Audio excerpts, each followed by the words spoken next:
Madame la ministre, mes chers collègues, Madame la ministre, nous vous entendons cet après-midi pour évoquer les résultats de l'année 2024 dans le cadre de l'examen du projet de loi relatif aux résultats de la gestion et portant approbation des comptes de l'année 2024, mais peut-être et sans doute surtout pour évoquer l'exécution de la loi de finances sur l'année 2025.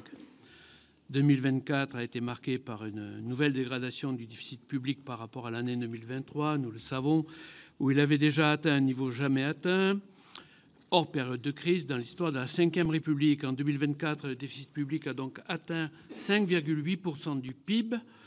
Notre commission a cherché, dans un rapport que vous connaissez, publié en novembre 2024, à en déterminer les causes, tant politiques qu'économiques. Nous attendrons donc de votre présentation que vous reveniez rapidement sur ces résultats et en particulier que vous vous concentriez sur les raisons de l'écart massif entre la prévision de déficit de 4,4% du PIB contenue dans la loi de finances pour 2024 et le résultat final de 5,8%, soit quand même un écart de près de 40 milliards d'euros. La loi de résultats pour 2024 montre également un écart de solde structurel de 1,5 point entre ce que prévoyait la loi de programmation des finances publiques pour 2023-2027 et son exécution. Il s'agit donc d'un écart là aussi important au sens de la LOLF, en vertu duquel le Haut Conseil des finances publiques a appliqué le mécanisme de correction. Vous nous direz ce que l'application de ce mécanisme prévu par la LOLF et le traité sur la stabilité, la coordination et la gouvernance, le TSCG de 2012, signifie concrètement. Le premier président de la Cour des comptes, lorsque nous l'avons entendu sur la loi de résultats, craignait que les effets de ce mécanisme deviennent, au fil du temps, artificiels. Vous nous direz ce que vous en pensez. Cette audition sera également l'occasion d'aborder les sujets relatifs à l'exécution du budget 2025. Tout d'abord, je pense que nous serons tous intéressés de savoir les conséquences concrètes de l'absence de budget en janvier, de la mise en œuvre de la loi spéciale et des services votés. Ensuite, nous souhaiterions savoir si l'objectif d'un déficit public de 5,4% du PIB est, selon vous, toujours atteignable, s'il y a lieu de s'alerter, comme en 2003 et 2024, sur le niveau de perception des recettes, où en sont les mesures annoncées au moment de l'adoption du décret d'annulation du 25 avril dernier. Vous évoquez en particulier une mise en réserve complémentaire se traduisant par des mesures de surgel adossées, le cas échéant, à des mesures de maîtrise plus ciblées. Sans plus attendre, je vous laisse donc la parole, Madame la Ministre, en vous rappelant que cette audition fait bien sûr l'objet d'une retransmission sur le site Internet du Sénat.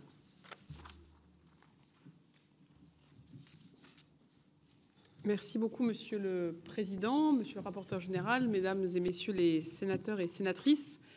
Merci donc à vous de prendre ce temps pour que je puisse à la fois vous présenter formellement le projet de loi relatif aux résultats de la gestion et portant approbation des comptes de l'année 2024, un nouvel acronyme connu plus habituellement sous le nom de projet de loi de règlement, et on y a ajouté le règlement des comptes, la partie plus comptable également. Et vous avez effectivement, collectivement, tant Monsieur le rapporteur général que vous, Monsieur le Président, souhaité que ce soit aussi l'occasion pour moi de revenir sur l'exécution 2025, qui, comme vous le savez, il est très important à mes yeux que nous puissions vous rendre compte de cette bonne exécution, puisque ce budget 2025 est particulier et il est issu d'un compromis parlementaire que vous connaissez bien, avec des forts aléas dans un monde macroéconomique, géopolitique et commercial particulièrement agité. J'y reviendrai, mais c'est aussi pour cela que je crois que le contexte valide plus que jamais ce plan d'action que nous avons présenté avec Éric Lombard, de tenir chaque trimestre ce fameux comité d'alerte qui se réunira de nouveau le 26 juin prochain, où nous faisons toute la transparence sur l'intégralité de nos dépenses, recettes et surtout décisions prises pour tenir et pour être garant du compromis parlementaire et des fameux 5,4% de déficit, en particulier sur la dépense. Alors, ce texte formel déposé à votre, sur votre bureau, c'est un texte qui constate le passé. C'est un texte technique qui a une vocation d'abord comptable, comme son nom l'indique, mais qui est un texte essentiel puisqu'il s'agit de rendre compte des résultats de la gestion et un constat qui met en évidence, je crois, plus que jamais l'impérieuse nécessité de redresser nos finances publiques. Et donc, même si c'est un texte qui concerne le passé, il est essentiel pour que nous puissions préparer l'avenir sur la base d'un constat, là aussi, partagé et, nous le croyons, indiscutable. L'objectif, c'est que nous puissions mieux nous projeter. Et d'ailleurs, ce projet de loi de résultats de gestion et approbation des comptes est un prérequis du débat budgétaire qui se tiendra à l'automne. Bien que son équivalent ait été rejeté ces 3 dernières années et que ce texte ait de nouveau été rejeté la semaine dernière sans débat à l'Assemblée nationale, il me semble néanmoins essentiel que nous puissions le regarder en détail et assurer ainsi la parfaite transparence de la gestion de nos comptes publics. Ce texte rappelle ce qui s'est passé en 2024, que vous connaissiez mieux que moi, puisque je n'ai pris mes fonctions que le 23 décembre. On peut donc considérer que l'année était largement écoulée. Le déficit final est donc de 5,8% pour 2024, contre 4,4% prévu en loi de finances initiale. Et les écarts de prévision, qui s'ajoutent à ceux constatés en 2023, reflètent les aléas qui ont marqué ces 2 dernières années. Comme l'a souligné votre commission dans son rapport, ces écarts ne sont pas satisfaisants et appellent donc une nouvelle méthode. C'est pourquoi, je l'ai dit en préambule, nous avons changé beaucoup de choses dans la manière avec laquelle nous suivons les dépenses, les recettes, l'exécution, pour nous donner tous les outils nécessaires de gestion, de pilotage et donc de suivi au cours de l'année, pour que si de tels écarts venaient à advenir, 1, nous le sachions vite, 2, nous vous le disions vite, et 3, nous agissions vite. C'est ça le projet qui est celui que nous suivons depuis le 23 décembre. Cependant, si la dégradation sur 2024 a été réelle, l'effort en gestion sur les dépenses de l'État l'a été également, puisque la gestion s'est distinguée par une forte activité budgétaire, on peut l'appeler comme ça, avec un décret d'annulation dès le mois de février, des plafonds de dépenses ministérielles inférieurs aux crédits disponibles instauré accompagné d'un surgel à l'été 24. Enfin, la fin de l'année a été marquée par la préparation de l'entrée inédite dans la gestion 2025 en régime de service voté avec l'adoption de la loi spéciale.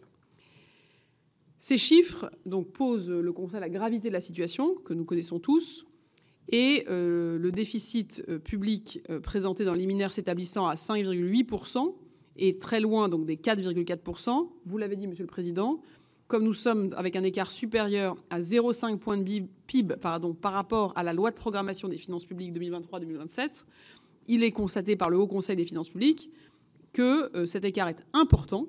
Et donc, conformément à cet article, nous avons présenté dans ce projet de loi à la fois les raisons de cet écart entre la prévision et l'exécution, et nous avons indiqué les mesures de correction qui sont envisagées pour y remédier, des mesures à la fois budgétaires, mais aussi des mesures de méthode qui sont présentées dans ce texte. L'analyse de l'exécution et de ces écarts est donc, vous l'avez vu, développée dans l'exposé général. Cette analyse a d'ailleurs fait l'objet de publications, a été longuement commentée, et je ne m'y étendrai pas. Suite aux crises, vous le savez, l'économie a subi des très grands chocs, notamment en termes d'inflation et de prix, qui ont fortement pesé sur les recettes, avec une élasticité particulièrement faible 2 années de suite. Et donc, les mesures prises en réaction pour modérer les dépenses sur le périmètre de l'État ont partiellement compensé cette dégradation des recettes, puisque, je le disais, l'exécution des dépenses sur le périmètre de l'État était inférieure de 7 milliards à la LFI 24, avec 485 milliards de dépenses contre 492 milliards ouverts en LFI. Alors pour 2025, vous le savez, c'est un effort courageux dans le sens du redressement de nos finances publiques qui a été validé par cette commission mixte paritaire. C'est un compromis qui nous oblige pour l'exécution du budget.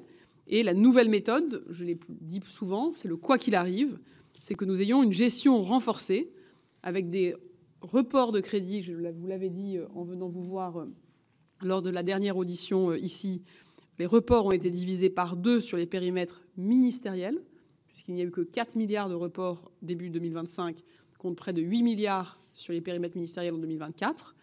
Nous avons aussi créé une réserve de précaution réellement interministérielle, c'est-à-dire que la réserve de précaution est pilotée par la direction du budget et non plus par chaque ministère qui, en général, considérait que c'était de l'argent qui pourrait, in fine, être totalement dépensé. Ce n'est plus le cas aujourd'hui. Nous avons aussi inclus une véritable réserve dans l'ONDAM, avec 1,1 milliard d'euros mis de côté. Et nous avons procédé à un premier décret d'annulation de cette réserve pour un montant de 2,5 milliards, associé à un surgel du même montant. Cette démarche de gestion renforcée, je le disais, nous amènera à nous réunir de nouveau le 26 juin dernier. Point d'étape prochain. Oui, dernier, c'était avant. Donc là, ça sera après. Merci, monsieur le rapporteur général. Ce sera donc un point d'étape sur l'exécution à mi-année. Nous vous partagerons toutes les remontées comptables dont nous disposerons la semaine prochaine. Je fais exprès, monsieur le rapporteur général. Non, c'est bien écrit, c'est moi qui... Voilà. Et nous présenterons aussi tous les aléas macroéconomiques auxquels nous devons faire face, toutes les incertitudes, qu'elles soient nationales ou internationales, et donc les mesures prudentielles que nous prenons pour pouvoir, d'ici à la fin de l'année, tenir nos objectifs, en particulier en matière de dépenses. Mais vous le savez aussi, ce comité d'alerte a comme nouveauté de réunir autour de la table également les collectivités, les partenaires sociaux et les acteurs de la sécurité sociale pour que nous nous rappelions bien que le déficit public, il est bien celui de la nation. Il n'est pas seulement celui de l'État. Il est donc utile que nous soyons tous autour de la même table pour échanger sur nos risques ou nos bonnes nouvelles. Monsieur le Président, vous m'avez donc demandé de vous dire un peu comment ça se passait. Et donc en amont de cette réunion qui fera le bilan complet, quelques éléments à partager avec vous et qui pèsent sur notre trajectoire. D'abord, en termes d'inflation, sujet sur lequel vous m'aviez interrogé quand j'étais venu avec Éric Lombard ici même. Vous savez que nous avons révisé l'inflation de 1,8% à 1,4% lors de notre rapport annuel d'avancement. Cependant, nous voyons une grande volatilité avec deux risques contradictoires. Tout d'abord, très récemment et depuis quelques mois, une baisse des prix de l'énergie, en particulier du pétrole et surtout du pétrole, qui a amené à un ralentissement de l'inflation qui s'est établi autour de 0,6-0,8% en rythme annuel. Néanmoins, depuis quelques jours, nous voyons une très forte hausse de certains prix de l'énergie qui pourrait donc amener les risques inflationnistes modérés, mais plutôt à la hausse, là où jusque-là, ils étaient plutôt baissiers. Donc ça, c'est une très forte incertitude. Et j'ai réuni les prévisionnistes, publics et privés, à Bercy il y a quelques semaines, maintenant quelques jours. Ce sujet a été fruit d'une grande partie de nos discussions et ne fait pas l'objet d'un consensus sur la bonne prévision à avoir sur les prix du pétrole. Deuxième élément, c'est la croissance. La dernière prévision de la Banque de France est proche de celle du gouvernement. Elle est à 0,6%. Nous sommes revenus, vous savez, à 0,7%. Nous avons un acquis de croissance à la fin du premier trimestre qui, pour l'instant, est établi à 0,3%, ce qui montre que le 0,7 nécessite 0,2 points de croissance par trimestre, ce qui est honnêtement tout à fait possible. Je ne veux pas dire que c'est acquis, mais c'est tout à fait possible. Donc notre prévision de croissance reste atteignable avec une croissance trimestrielle très modérée. Le chômage, lui, reste proche de son point bas à 7,4%. Et nous avons eu des très bonnes nouvelles puisque le taux d'emploi a de nouveau atteint un record lors du dernier trimestre. C'est très positif, comme vous le savez, puisque la France a d'abord et avant tout, sur le plan de sa productivité nationale, un enjeu de taux d'emploi, notamment chez les jeunes et seniors, à renforcer. Dernier élément sur toujours la trajectoire et la macroéconomie. Nous avons quelques signaux positifs. Nous avons aussi des plus négatifs, mais je voulais mettre en avant deux signaux positifs que nous suivons attentivement. C'est le rebond des permis de construire au premier trimestre, plus 4,9%, et une reprise des transactions immobilières, on pourrait dire frémissement, mais après des trimestres et des trimestres de ralentissement, il était utile quand même de le citer. Maintenant, sur les dépenses, trois éléments. D'abord, dans la sphère dite sociale, le comité d'alerte de l'ONDAM, qui lui aussi se réunit périodiquement, rendra son avis dans les prochaines heures. Je peux d'ores et déjà vous dire qu'il y a une forte dynamique de la dépense hospitalière en début d'année, notamment parce que nous avons eu une épidémie de grippe plus aiguë et plus tardive. Nous voyons également que la dépense des soins de ville est dynamique, portée notamment toujours par la hausse des arrêts maladie, des indemnités journalières, qui est un sujet sur lequel, vous le savez, nous sommes très engagés pour que les prochaines lois de financement de la sécurité sociale puissent proposer des mesures d'encadrement et de meilleur pilotage. Du côté de l'État, je le disais, nous avons pris en mois d'avril des mesures de ralentissement de la dépense avec ce décret d'annulation et les surgels. Nous suivons un certain nombre de risques dans trois domaines en particulier, celui du logement, celui du travail et celui de la défense, qui sont les trois pôles ministériels où nous sommes particulièrement vigilants au rythme de dépenses. Certaines sont pilotables, d'autres sont des dépenses de guichet, Et donc, quand vous avez des dépenses de guichet, vous devez regarder comment ça se passe et vous dire que vous prémunirez potentiellement en changeant de manière réglementaire ce qui peut l'être ou en acceptant qu'il y ait un décalage. Mais vous n'avez pas toujours les outils, nous n'avons pas toujours les outils pour limiter ces dépenses à très court terme. Du point de vue des collectivités, sujet qui, je sais, intéresse particulièrement les sénateurs et sénatrices, nous observons une baisse de la dynamique des dépenses de fonctionnement et d'investissement des collectivités, ce qui veut dire que la croissance est un peu moins, ça reste en croissance, mais la croissance est un peu moins forte que ce qu'elle a été au cours des derniers trimestres. Nous restons toutefois très attentifs à l'évolution des dépenses des collectivités, qui, bien qu'autonomes en gestion, vous le savez, participent à notre dynamique des dépenses publiques. Ce sera un des objets, évidemment, du comité d'alerte du 26 juin prochain. Vous l'aurez compris, nous sommes donc dans une approche inchangée depuis notre arrivée. Identifier les aléas. Lorsque les aléas se transforment en risques, nous prenons les mesures nécessaires pour ralentir la dépense. Et je crois que nous avons ce devoir vis-à-vis des Français pour que notre crédibilité vis-à-vis de nos partenaires européens, des parlementaires, mais surtout des contribuables, soit tenue. En conclusion, je vous le disais, vous, parlementaires, avez la primauté de la construction et surtout de la validation de nos budgets. Mais c'est bien par cet esprit de dialogue, de transparence, de relations mutuelles, de confiance et de responsabilité que nous pourrons collectivement mieux prendre en compte nos différentes contraintes, mais surtout tenir nos engagements et ainsi, je l'espère, aborder plus sereinement les débats budgétaires en vue du prochain budget pour 2026, avec, je crois, une priorité que je décrirai ainsi. Il faut que notre trajectoire soit commune, prévisible et pluriannuelle, qu'elle soit réaliste au vu des incertitudes macroéconomiques et qu'elle soit juste en termes de redressement de nos finances publiques. Certains peuvent penser que c'est impossible, voire illusoire. Il me semble que c'est tout l'inverse. C'est un enjeu démocratique, de crédibilité et, je crois, de sérieux qui nous anime et qui nous, je crois, nous réunit. Et donc, j'ai une grande confiance dans notre capacité à poser les bons diagnostics et à prendre, je le crois, les bonnes décisions. Je vous remercie. Merci, Madame la Ministre. Je vais donner la parole tout de suite au rapporteur général. Oui, Monsieur le Président, mes chers collègues, Madame la Ministre, d'abord, merci de cette présentation sur à la fois les comptes de l'année 2024 et les perspectives de l'exercice de l'exécution budgétaire 2025. J'ai noté pour 2024 des phrases, alors je le dis, inhabituelles tenues par des membres du gouvernement avec vos responsabilités.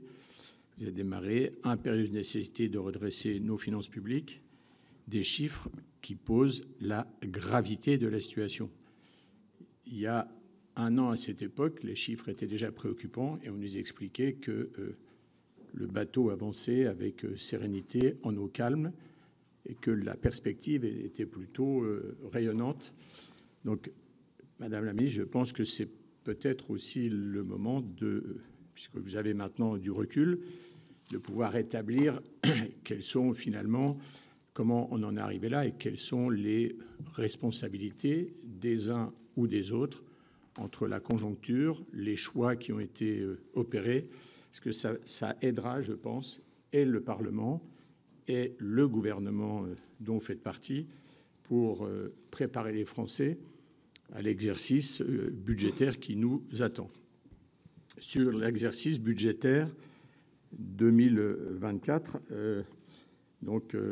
notre mission avait, dans ses premières conclusions, alerté notamment sur le rythme de traitement des remboursements de TVA, qui d'ailleurs avait été un élément important de la difficulté à suivre les recettes nettes de cet impôt.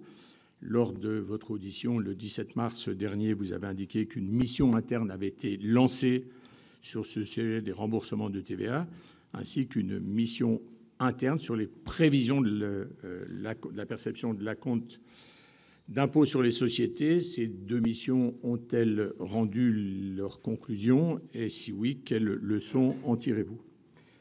Sur l'exécution budgétaire, je reviendrai de 2025 puisque vous avez évoqué la loi spéciale. Le 2 juin, l'Assemblée nationale a adopté en première lecture une proposition de loi visant à rétablir les plafonds de la franchise en base de TVA en vigueur depuis le 1er mars de cette année et suspendu quelle est la position du gouvernement, quelles sont ses intentions, sachant que nous avions auparavant déjà alerté et appelé le gouvernement à une forme de sagesse sur ce sujet. Le gouvernement estimait d'ailleurs dans son rapport annuel d'avancement pour 2025 que la hausse des droits de douane américains risquait de grever la croissance de 0,3 points. Nous avons organisé une table ronde avec des économistes qui nous disent que ce serait plutôt autour de 0,1 point. Comme chaque virgule et chaque bout de point a son importance, pouvez-vous nous dire si vous y voyez, je dirais, plus clair à ce stade? Dans l'avis rendu le 16 avril, toujours sur le rapport d'avancement annuel, le Haut Conseil estime que l'objectif du déficit de 5,4% pour 2025 peut être tenu, mais qu'il est loin d'être acquis. Quelle est l'appréciation que vous portez de la trajectoire budgétaire 2025 par rapport à cet objectif? Pensez-vous qu'il y aura besoin d'autres mesures de gestion pour parvenir à atteindre cet objectif?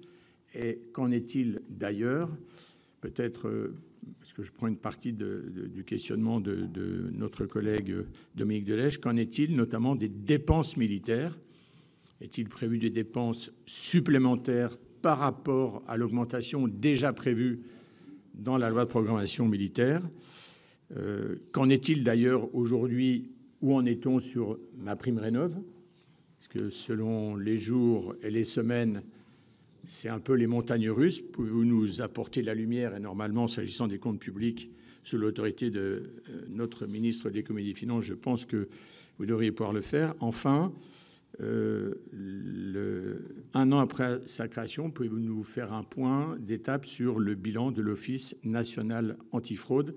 Je rappelle qu'il a été créé pour remplacer le service d'enquête judiciaire des finances. Vous voyez bien qu'il s'agit du suivi du sujet de la fraude. Peut-être quelques éléments enfin sur 2026 et la trajectoire des finances publiques, puisque cette trajectoire est définitivement hors d'atteinte. Pensez-vous présenter une nouvelle loi de programmation des finances publiques qui corresponde enfin et peut-être surtout à la trajectoire financière effective de notre pays? Pouvez-vous nous expliquer de quelle manière, c'est une question que nous avons déjà soumise, qui va certainement revenir, de quelle façon le gouvernement a construit le chiffre d'économie de 40 milliards d'euros prévus, puisque si on applique simplement les 0,7 points d'amélioration, de 8 points du tendanciel de PIB, normalement, on arrive plutôt à 25 milliards et non pas à 40 milliards. Enfin, je voudrais vous poser une question, Madame la Ministre, puisque comme j'ai du mal à voir là où il y a eu des freins, du gel, et vous l'avez dit, des surgels, je voudrais que vous nous confirmiez que les montants qui ont été votés par le Parlement, notamment en commission mixte paritaire, s'agissant des dotations aux collectivités locales, et je vais en nommer 3 majeures, la DSIL, la DETR et le Fonds vert, la totalité des sommes sur lesquelles nous nous sommes prononcés, à l'unanimité, est bien respectée dans les affectations et les montants qui sont confiés à la gouvernance des préfectures dans les départements. Je vous remercie. Madame la ministre, je vais vous proposer de répondre au rapporteur général, mais qui a fait part d'un certain nombre de questions. Et je vais vous inviter à répondre en 15 minutes à peu près à l'ensemble des questions du rapporteur général pour laisser ensuite le temps à un tour de table plus large. Merci beaucoup. Effectivement, beaucoup de questions sur lesquelles je vais essayer d'être la plus claire, synthétique et transparente. Et vous savez que c'est en général comme ça que nous pouvons avancer sur ce chemin de redressement que je regarde avec, je crois, une très grande lucidité sur le constat d'aujourd'hui et une très grande volonté sur l'avenir. Et donc, je dois vous dire que je ne passe pas outre mesure trop de temps à m'interroger sur le passé, parce que j'ai beaucoup à faire déjà en regardant le présent et l'avenir, monsieur le rapporteur général. Sur le remboursement de TVA, effectivement, et la prévisibilité de la dynamique de TVA nette, nous avons lancé fin avril une mission au sein de la DGFiP, un audit très approfondi sur 3 volets. Mieux comprendre le comportement des entreprises pour qu'il soit plus anticipable, notamment comprendre quels sont les motifs ponctuels de gestion de trésorerie qui peuvent amener à un changement de comportement des entreprises. Deuxième volet, auditer le processus de traitement des demandes, parce que l'augmentation des demandes s'est traduite par une augmentation du stock de dossiers de remboursement à traiter. Et l'objectif est de passer en revue les différentes étapes et délais pour que nous gardions un dispositif le plus agile et efficace en gardant une bonne maîtrise des risques de fraude. Et troisièmement, mieux documenter les hypothèses retenues sur le niveau des RC TVA et de leur évolution dans les différents exercices budgétaires, qui est un des éléments de dégrèvement également. Nous aurons le bilan au mois de septembre, qui permettra du coup, dans le cas du PLF 26, de partir sur des hypothèses les plus solides possibles. Sur l'impôt sur les sociétés, effectivement, vous le savez, la question du 5e acompte est complexe, puisque ça crée une très forte volatilité en toute fin d'exercice.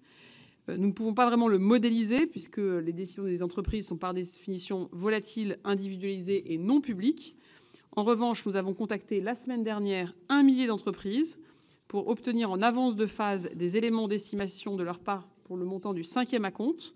Et nous leur avons demandé un retour sur ces estimations pour début octobre, là aussi pour que nous ayons tous les éléments en notre possession pour la discussion budgétaire.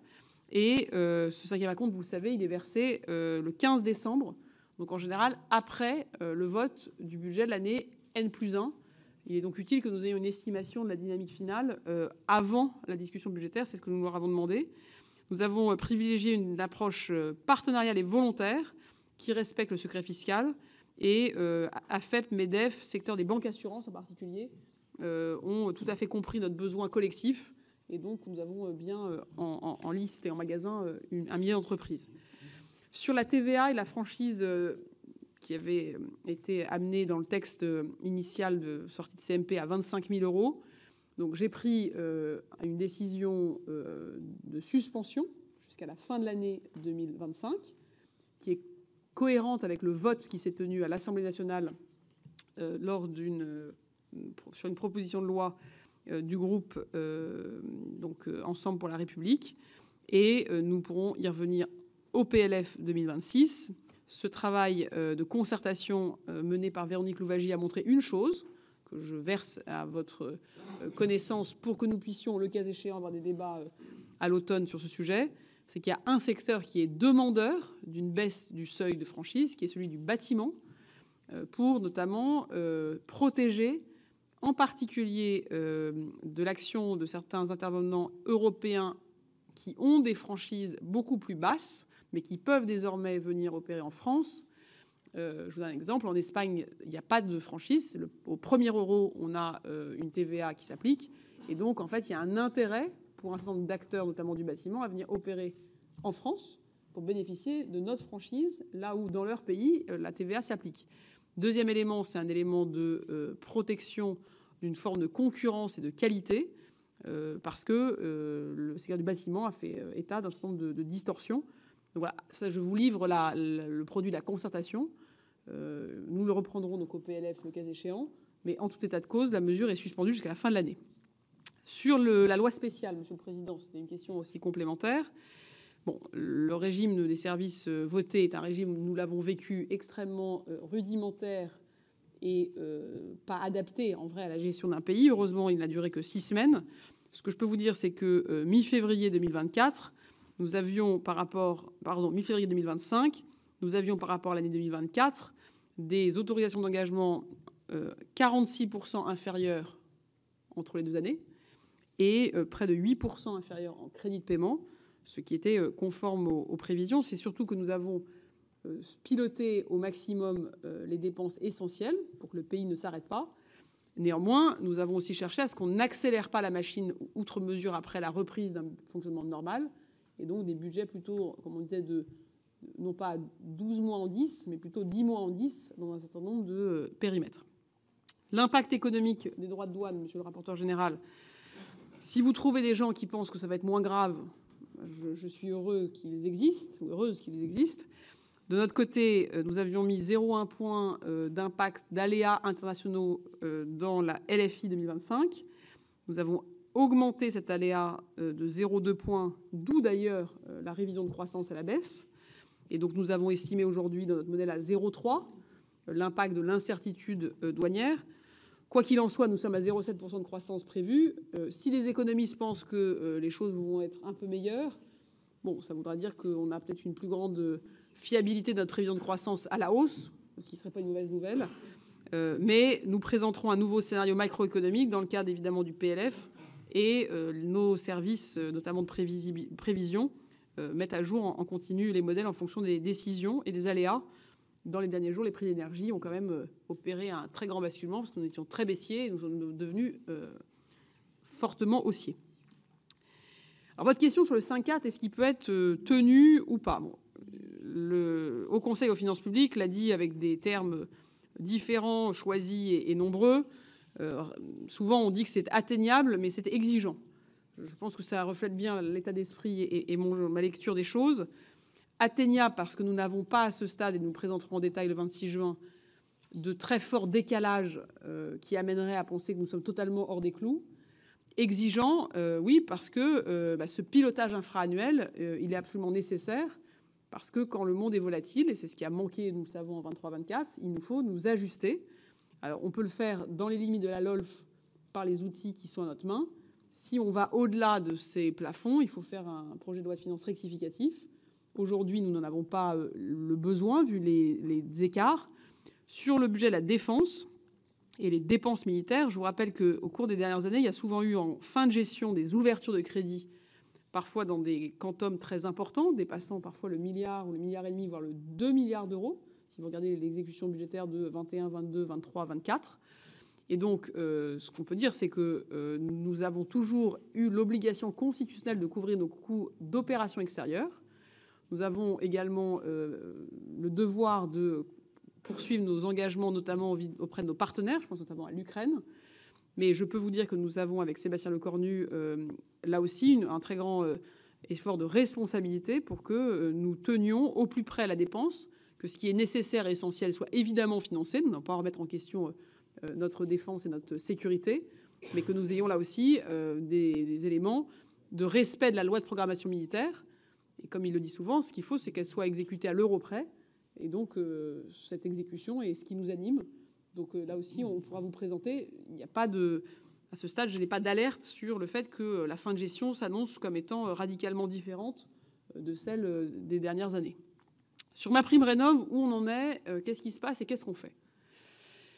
La première chose, c'est que ça fait le lien d'ailleurs avec l'ONAF et la lutte contre la fraude.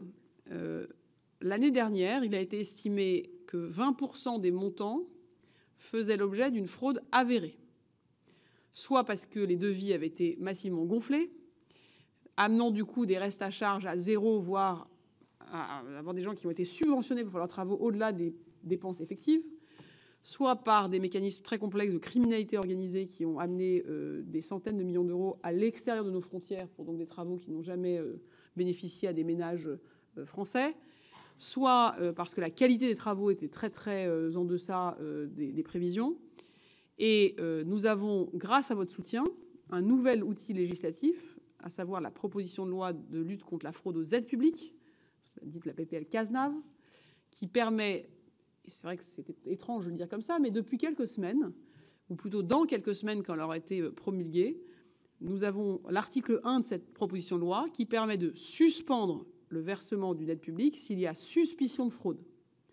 Et donc, parce que nous avons ce nouvel outil, nous avons, avec Éric Lombard et Valérie Létard, sous l'autorité du Premier ministre, décidé de mettre en pause le guichet, donc arrêter de recevoir des nouveaux dossiers de rénovation globale, puisque c'est bien sur la rénovation globale qu'on observe cette fraude, c'est pas sur les fameux monogestes, qui sont des rénovations assez forfaitaires, donc c'est très compliqué de frauder un forfait.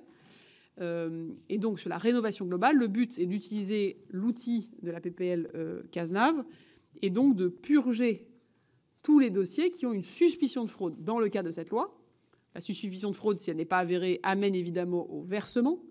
mais que pendant cette phase, nous procédions au fond à ce que nous concentrions les 3,6 milliards d'autorisations d'engagement consenties par la collectivité aux honnêtes gens, comme on dit, qui ont des besoins, fait des dossiers et qui sont donc voilà, en attente de leur paiement. Tous les dossiers complets et justes seront évidemment payés d'ici à la fin du mois de septembre. Tous les dossiers fraudés seront mis de côté. Et il est prévu que nous réouvrions les choses une fois qu'on aura fait ce ménage, si je peux appeler ça comme ça.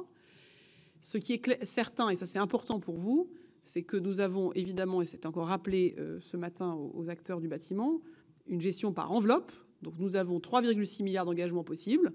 Et nous comptons mettre ces 3,6 milliards d'engagements au service des ménages qui en ont besoin et non pas au service de la fraude.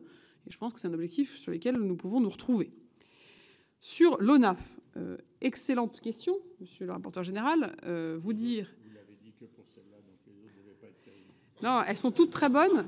Mais je vous remercie parce que c'est un sujet sur lequel on a moins d'échanges que sur l'exécution budgétaire. Or, j'étais encore avec le directeur de l'ONAF il y a 2 heures.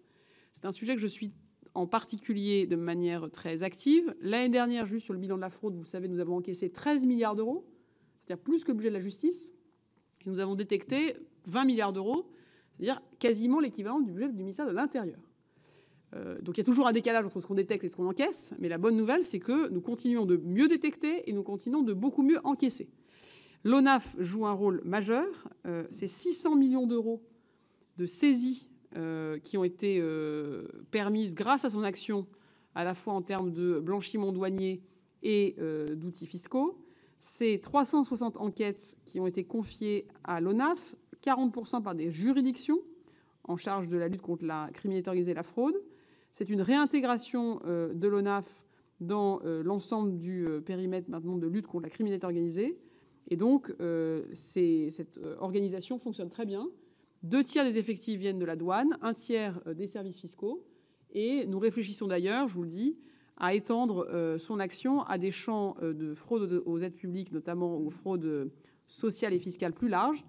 Quelques travaux nous montrent qu'il y a énormément d'appui potentiel de l'ONAF aussi à des sujets qui concernent plutôt la sphère de la sécurité sociale, sur lesquels nous travaillons avec Catherine Vautrin pour voir comment mieux nous organiser. Et si je le dis trivialement, il y a beaucoup d'outils de la sphère fiscale, notamment sur le gel, la saisie, qui permettent quand même d'avoir des bons rendements, qui ne sont pas encore aujourd'hui appliqués à la sphère sociale, ce qui explique notamment que les URSSAF détectent beaucoup, mais ont une moins grande capacité actuelle à encaisser. C'est un sujet sur lequel Catherine Vautrin et moi travaillons très activement. Sur la nouvelle loi de programmation des finances publiques pluriannuelle, le Premier ministre présentera, vous le savez, mi-juillet, un plan global pluriannuel de retour à l'équilibre. Sur le texte lui-même, moi j'ai potentiellement une autre vision que celle de d'écrire un texte de A à Z dans un contexte politique où, y compris d'ailleurs sur le projet de loi de règlement, nous n'arrivons pas à avoir une majorité alors que c'est un texte de constat, plutôt de travailler au fait que nous inscrivions bien dans le PLF 26 sur le plus grand nombre d'objets possibles des trajectoires nous emmenant à 2028-2029. C'est pas le même outil, ça n'a pas la même portée, mais si je suis pragmatique, je pense qu'écrire une nouvelle loi de programmation, ça on peut le faire. La faire adopter, c'est une autre affaire, et la faire respecter, je crois que, monsieur le sénateur, vous voyez, je m'emploie avec beaucoup de force à assurer que les engagements pris soient le plus tenus possible. Pour ce qui est des 40 milliards et de ce que ça veut dire. En fait, vous savez que toute la construction des budgets se fait en comparaison à ce qu'on appelle la tendance. C'est-à-dire comment la dépense publique, au vu de la démographie, des paramètres, des enjeux de guichet, des enjeux de politique publique, comment elle évolue si nous ne faisions rien. C'est-à-dire si nous laissions, avec des budgets ouverts, la dépense augmenter. Un exemple, dans la sphère, par exemple, de la sécurité sociale, il y a beaucoup de débats sur quel est le rythme naturel de la croissance de la dépense. La loi de programmation des finances publiques existante avait mis une tendance à 2,9% de croissance chaque année de la dépense de santé. Vous avez un certain nombre d'experts, y compris des administrations spécialisées, notamment dans la dépense hospitalière, la TIH, qui vous dit la tendance naturelle, elle est plutôt autour de 4,5%. Et puis vous avez d'autres gens qui vous disent c'est même 5 parce que le vieillissement, les maladies chroniques, les médicaments innovants. Et donc quand on parle par exemple d'économie sur la santé, c'est comment on met l'ONDAM plus bas que cette tendance naturelle. Et on appelle économie la différence. Donc c'est ça, par exemple, du côté de la sphère santé qui est à l'œuvre. Du côté de l'État, nous regardons tous les coûts partis. Il y a des choses qui sont incompressibles dans notre tendanciel. Nous devons verser notre contribution à l'Union européenne. Nous avons des lois de programmation avec des marches qui sont déjà préétablies. Nous avons le casse pension. Nous avons des dépenses dont nous savons quelle va être la nature. Nous avons aussi des dépenses dont nous connaissons le rythme puisqu'elle est le fruit des autorisations d'engagement passées. Par exemple, la prime rénov', une assez grande partie des crédits de paiement sur une année est liée aux engagements de l'année précédente. Et donc ce qu'on a fait, c'est qu'on prend toutes nos dépenses, on regarde où est-ce qu'on projette qu'elles seraient à loi inchangée, et nous aurions ainsi des dépenses totales de 1 750 milliards d'euros quand nous faisons ce travail.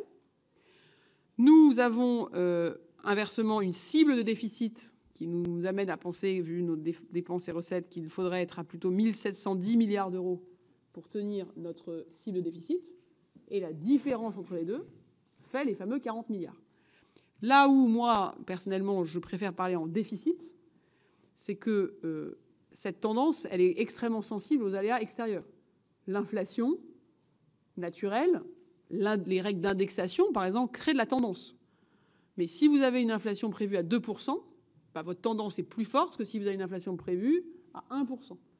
Et donc, je pense que dans notre cadre collectif de pensée, moi, ce qui m'intéresse, c'est le rythme de croissance de la dépense, comment on la ralentit dans l'ensemble de secteurs, et par ailleurs, comment on s'intéresse plutôt au déficit, l'équilibre recettes-dépenses, et pas seulement à ces milliards, qui sont des milliards que les Français ne verront jamais dans leur vie quotidienne, puisque ce sont des milliards par rapport à quelque chose qui n'est jamais advenu. On n'est pas par rapport à l'année N-1. On est par rapport à un contrefactuel qui ne s'observera jamais. Donc c'est pour ça que je préfère parler en termes de déficit et de dépenses et de rythme de dépenses, parce que je pense que ça, c'est plus compréhensible pour nos concitoyens. Ensuite, vous m'avez interrogé sur les dotations, DSIL, DETR, fonds verts. Je vous transmets, monsieur le rapporteur général et monsieur le président, en temps réel et en temps continu, l'ensemble des décisions. Et je vous confirme que nous n'avons pas pris de manière cachée ou subreptice de décisions qui amèneraient, par exemple, les préfets à ne pas pouvoir tenir leur commission DETR comme ils s'y préparaient, ou à ne pas pouvoir tenir leur commission DSIL comme ils l'ont non plus présenté. Et sur le fonds vert, vous le savez, les crédits de paiement seront bien sûr totalement honorés.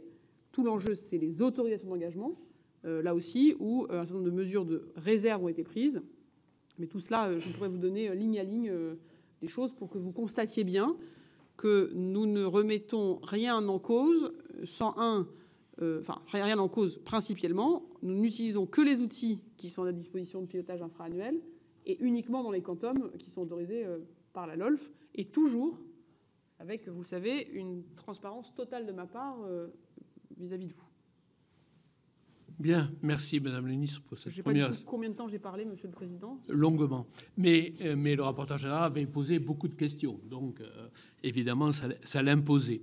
Alors, la difficulté que l'on a, Madame la Ministre, c'est que quasiment tous les membres de cette commission qui sont passionnés par ces sujets souhaitent s'exprimer, et donc je vais leur demander évidemment de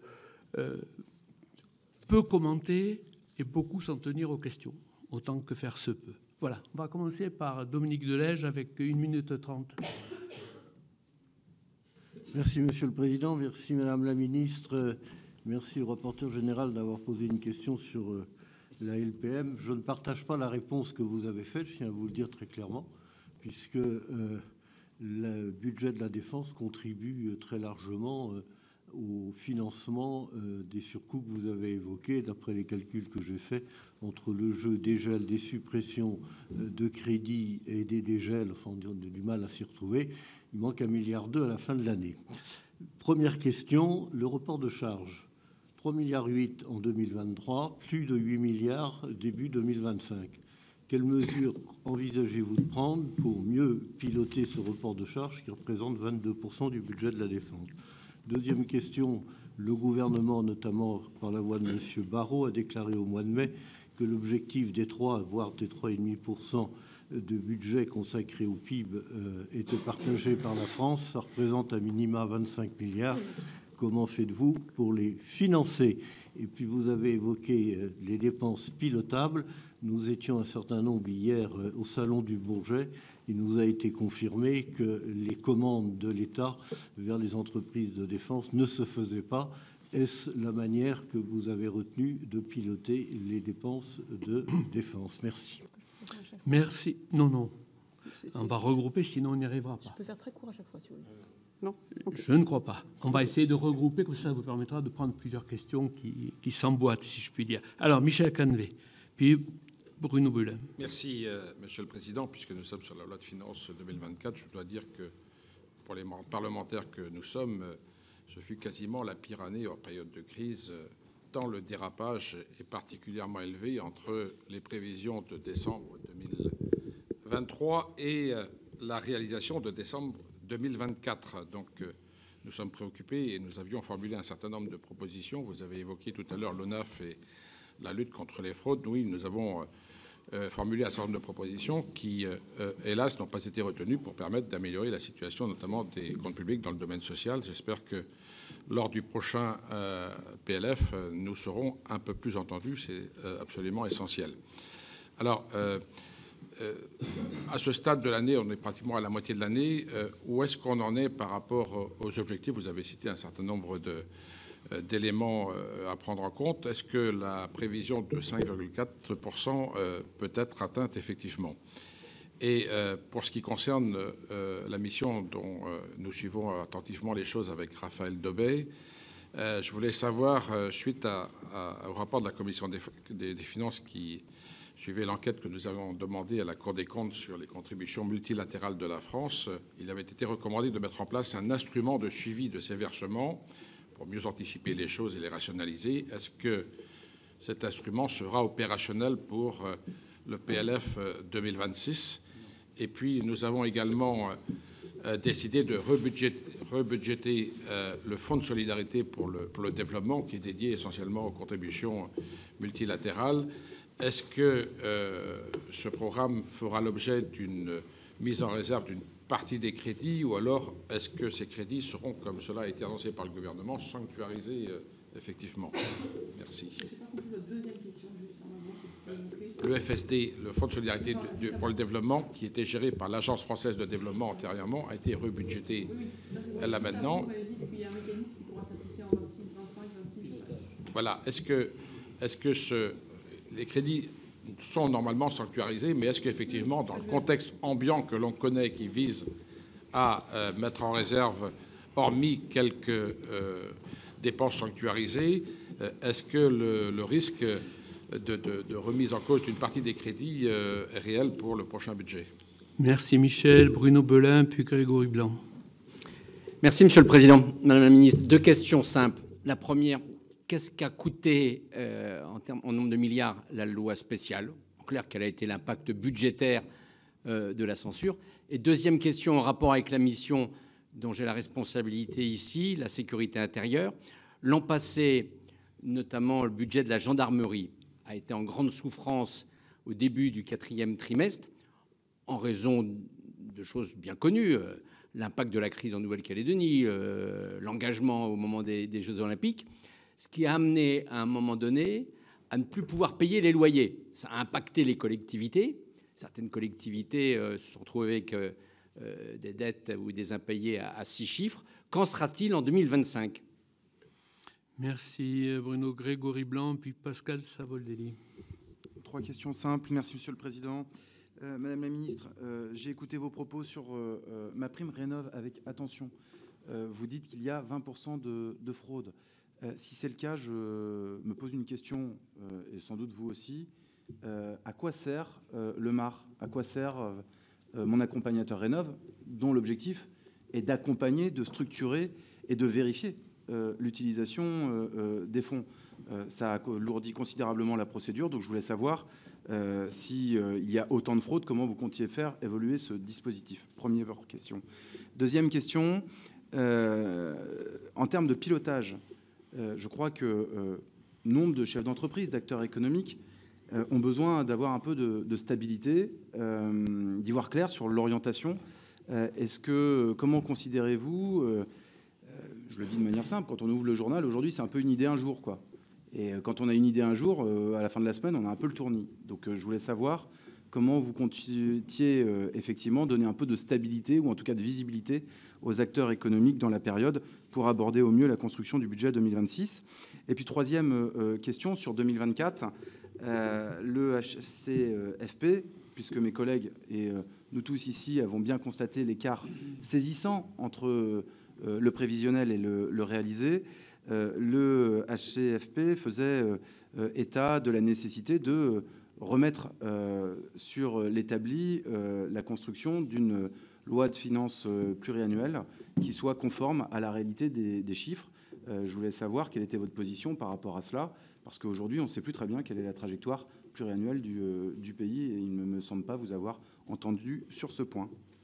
Merci Grégory. Pascal Savoldelli, puis Pierre Barros. Oui, merci Monsieur le Président. Bonjour Madame la Ministre. Vous avez évoqué, en étant député à l'époque et maintenant ministre, la question de la méthode. Et puis, en réaction à mon collègue Thomas Dossus, vous avez dit engagement pris, engagement tenu. Le problème, c'est ce qu'on est en train d'examiner là, les résultats de gestion, approbation des comptes. Pour une collectivité territoriale, un compte administratif tel qu'il est présenté là pour l'État, il n'y a plus de budget pour la collectivité. Plus de budget. Donc c'est quand même un moment solennel. Cela étant dit, voilà, donc la démarche raisonnée, où est le raisonnement quand on regarde les résultats obtenus?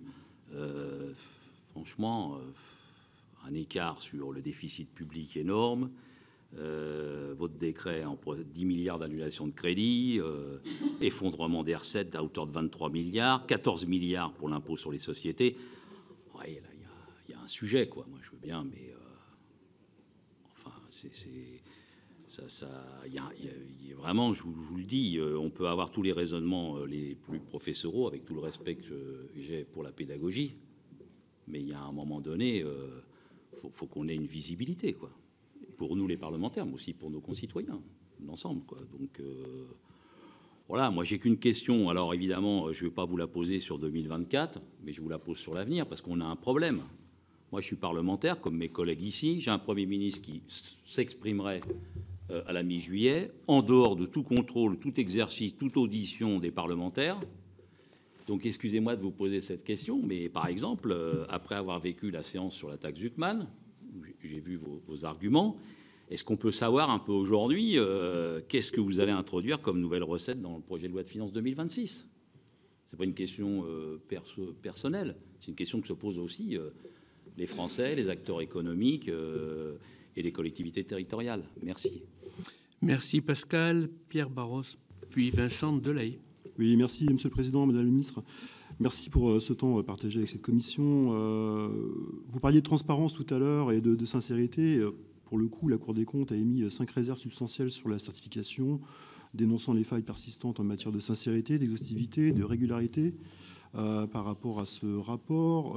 Pire encore, les articles 7, 8 et 9 visent à réécrire réattractivement les votes du Parlement sur les comptes 21, 22, 23 en procédant à des affectations patrimoniales a posteriori pour, a priori, effacer les rejets. Donc, en effet, comme l'évoquaient certains collègues, si on assimile ça aux procédures budgétaires des collectivités, comptes administratifs, comptes de gestion, c'est vrai qu'avec un tel constat, je dirais presque d'insincérité du document, ce serait quand même assez délicat d'aller construire un budget sur la base de cet atterrissage. Je vais être précis par rapport aux collectivités. Alors, vous évoquiez tout à l'heure le fait qu'il y a une stabilité sur les crédits type décile de ETR. Moi, c'est pas ce que j'entends des services de l'État dans mon département, où il y a quand même un effondrement, malheureusement, des crédits loués aux collectivités pour accompagner du projet, souvent d'investissement, qui fait tourner quand même très clairement l'économie locale. Et je pense que c'est pas que dans le Val d'Oise, malheureusement. Et donc là-dessus, j'aimerais avoir une confirmation de ça, parce que franchement, c'est pas ce qu'on entend. Et puis une question par rapport au DILICO. Alors, vous parliez tout à l'heure de ce qui est fait est fait, et donc on parle de l'exercice 2024, et donc peut-être qu'on va essayer de construire l'avenir, et l'avenir, ça démarre dès maintenant. Et en 2025 a été introduit le système de lissage. On ne va pas refaire le match et le débat. Je pense que c'était aussi, ça permet quand même de récupérer 1 milliard d'euros dans les conditions qu'on connaît. Et je ne lance pas encore une fois ce débat-là. Je sais ce que certains et ce que j'en pense aussi personnellement. Malgré tout, ce petit milliard qui pèse à 500 millions sur les communes, 220 millions sur les départements et 280 millions sur les régions, notamment, à date, on est à mi-année. Est-ce qu'on arrive à en mesurer, je dirais presque l'efficacité? Est-ce que l'argent est rentré? Dans quelles conditions? Est-ce que ce qui était annoncé aux collectivités correspond à ce qui a été perçu? Parce que c'est pas si simple. Quand on discute avec les collègues aujourd'hui, il y a des collectivités qui sont assujetties au DILICO. En fait, elles sont pas au courant. Donc, c'est nous qui donnons l'information, ce qui est quand même assez tordu. Merci. Et pour le coup, voilà. Est-ce que c'est quelque chose qui va se confirmer dans le cadre du contrat? C'est-à-dire que logiquement, l'année prochaine, ça ne se refera pas. Il y a une rétrocession. Donc, est-ce que c'est quelque chose qui va se reproduire d'année en année? Ou est-ce qu'en effet, comme ce que ça a été conçu au début, est-ce qu'on est bien sur quelque chose qui va être one-shot? Merci Pierre. Vincent Delahaye, puis Thierry Cozic. Merci Monsieur le Président. J'ai bien entendu, Madame la Ministre, que vous n'étiez pas très chaude sur le chiffre de 40 milliards qui a été cité par le gouvernement à de nombreuses reprises. Donc, moi, c'est ce que j'ai compris. Entre l'émetteur et le récepteur, il y a parfois des différences. Mais, vous répondrez après. Ce que j'aimerais, c'est que vous puissiez nous passer une petite note, parce qu'il y a beaucoup de chiffres que vous avez cités, d'éléments. Si on pouvait avoir une petite note de 3 pages qui nous explique l'arrivée à ces 40 milliards. Comme j'aimerais aussi avoir, je pense que c'est le minimum qu'on doit avoir dans la transparence, c'est d'avoir l'explication des 8 milliards de gel qui ont été décidés début 2025 et les 5 milliards supplémentaires de surgel. Comment on arrive à ces montants-là? Pourquoi c'est pas 12? Pourquoi c'est pas 15? Pourquoi c'est pas 5? J'en sais rien. Mais les 8 et les 5 qui ont été annoncés, j'aimerais bien aussi qu'on puisse nous expliquer comment ils sont calculés. Merci Vincent. Thierry Cozic. Merci Monsieur le Président. Madame la Ministre, vous avez fait état lors des réponses que vous avez apportées au rapporteur général que vous étiez là à la fois pour parler du passé, mais surtout pour vous projeter sur le présent et l'avenir. Donc moi, je voudrais revenir sur la taxe différentielle sur les hauts revenus, qui était un engagement pris par le Premier ministre par écrit d'une mise en œuvre et qui aurait généré des recettes nouvelles sur le budget.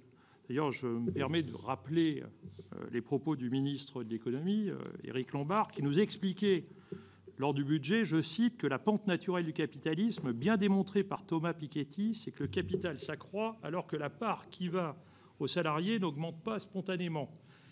Et c'est pour ça qu'on n'y arrive pas si on ne baisse pas le rendement du capital. C'est pas moi qui le dis, c'est le ministre de l'économie lorsqu'on a évoqué ce sujet.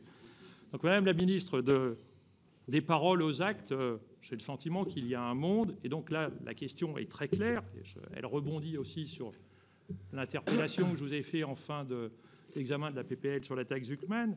C'est, pouvez-vous me dire maintenant clairement quelle suite vous souhaitez, vous allez donner au dispositif fiscal sur lequel le Premier ministre s'est engagé afin de rétablir plus de justice fiscale? Quel est le calendrier? Mais si cela n'était pas le cas, quel crédit donner à la parole gouvernementale pour le prochain budget? Merci Thierry. Claude Nougin, puis Hervé Moret. Merci Monsieur le Président. J'aurais 2 questions. La première concernant l'année 2024 qui a été marquée par une sous-exécution importante des crédits dédiés aux aides des buralistes, de l'ordre de 25%. Ce n'est pas neutre, ce n'est pas une simple erreur. Donc la Cour des comptes a souligné de cela, cette erreur de prévision qui est énorme. Et donc, est-ce qu'en 2025, cette ligne budgétaire sera-t-elle, selon vous, plus en phase avec les estimations et mieux calibrée? Ça, c'était ma première question. Ma deuxième question, c'est au sujet de la foncière de l'État. Nous en avons beaucoup parlé, je n'y reviendrai pas trop. Vous savez que la Commission des finances du Sénat soutient ce projet. Et elle a été prévue donc dans le PLF 2025. Or, le Conseil constitutionnel a censuré donc cette décision qui nous permettait tout simplement de faire 1 milliard d'économies chaque année par la réduction et l'amélioration des bureaux, notamment, et de tout l'espace immobilier de l'État. Alors, que comptez-vous faire en 2025, puisqu'il était prévu des essais, des projets, des expérimentations, notamment au ministère des Finances. Avez-vous prévu quelque chose pour 25 ou 26 ? Merci Claude. Hervé Maurey, puis Éric Jean-Sanitas.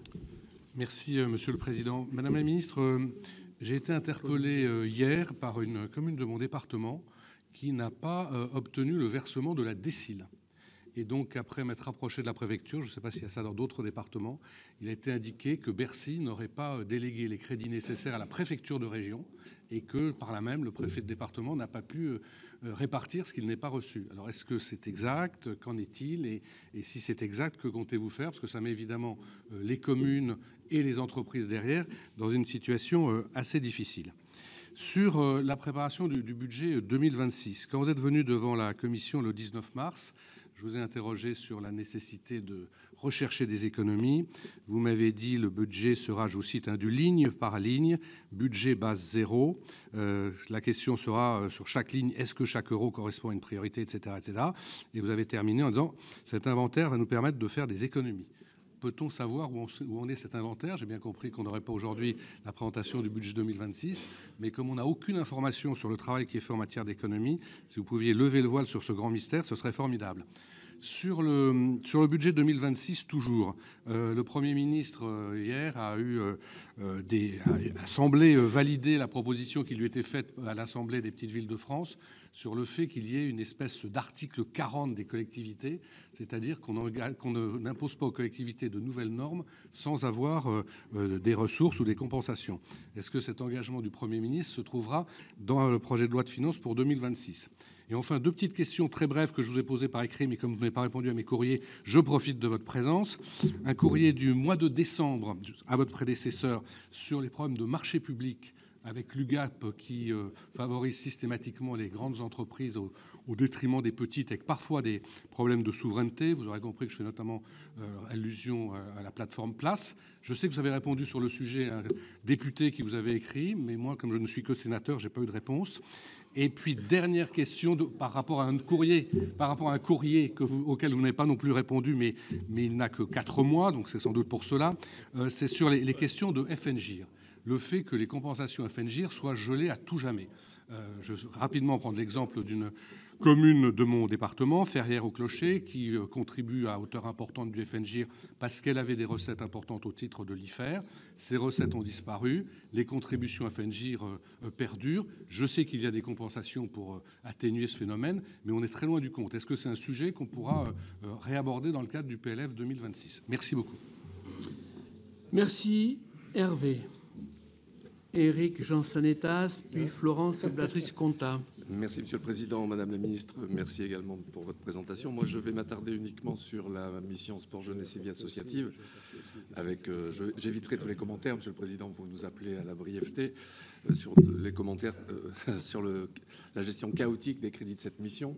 C'est la plus petite mission en volume, mais qui a subi des pressions fortes sur le sport. Là, en année olympique, je ne parlerai même pas du service civique avec 100 millions de gel de crédit, mais qui met en difficulté l'agence nationale, et on réaffecte en loi, en PLF, des crédits pour que le service civique puisse vivre. Mais je vais m'attarder sur un sujet qui aurait pu être une source d'économie. Nous avions proposé 100 millions de suppression de crédit pour le service national universel, qui est plutôt, je le qualifierais, un dispositif mort-vivant, qui revient régulièrement tous les ans et on en appelle à une généralisation.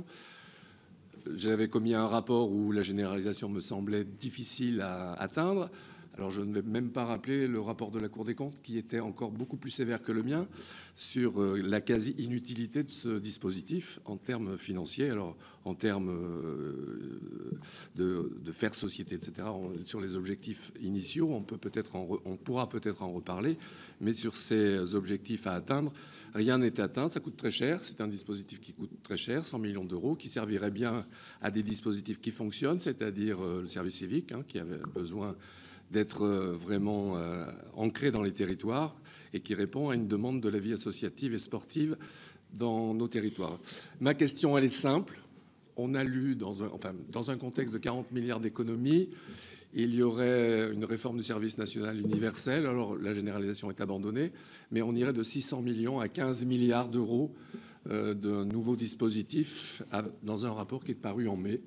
Qu'en est-il de ce dispositif du service national universel, modifié, pas modifié, de 600 millions à 15 milliards d'euros? Voilà, ça, dans un contexte budgétaire serré, tout ça est peu lisible. Merci Eric. Florence Blatrich-Contat, puis Christine Lavarde. Merci, Monsieur le Président. Merci, Madame la Ministre. Donc, je souhaiterais vous interroger tout d'abord sur la question du pilotage des crédits votés par la loi de finances.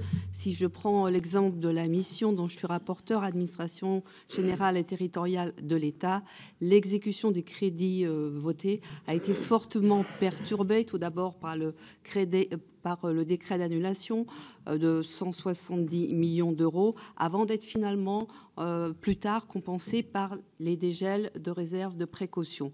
Donc j'ai conduit de nombreuses auditions dont il ressort un sentiment de gestion vraiment par à-coup, avec une prévisibilité limitée, et qui confère à cette exécution budgétaire 2024, je cite, des aspects quelque peu chaotiques.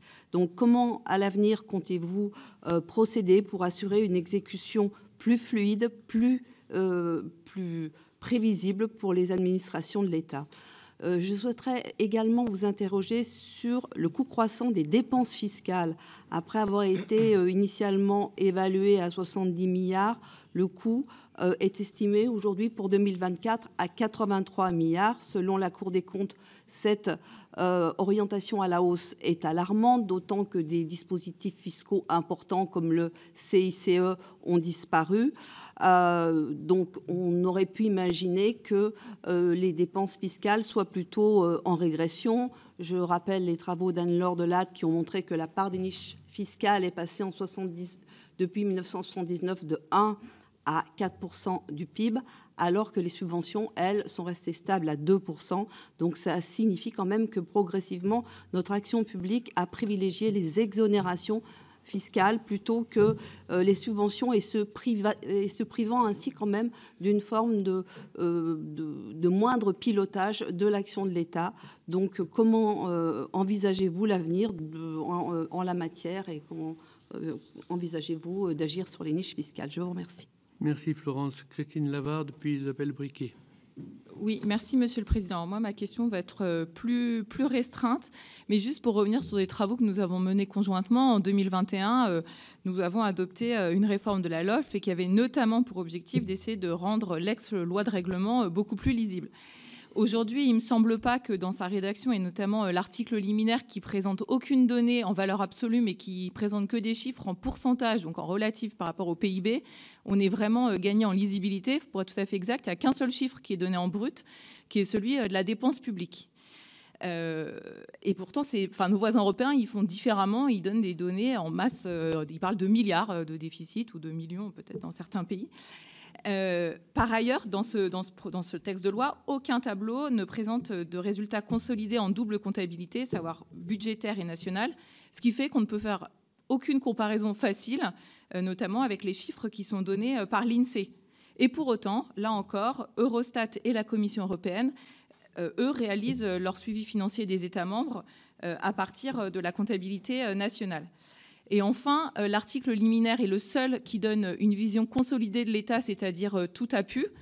Dans la suite des articles, on a une vision uniquement des données à la maille État.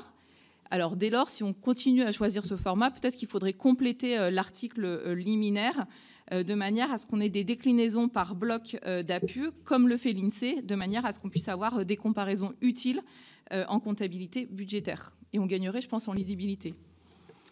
Merci Christine. Isabelle Briquet, puis Ghislaine Senez. Merci Monsieur le Président. Madame la Ministre, trois petites questions.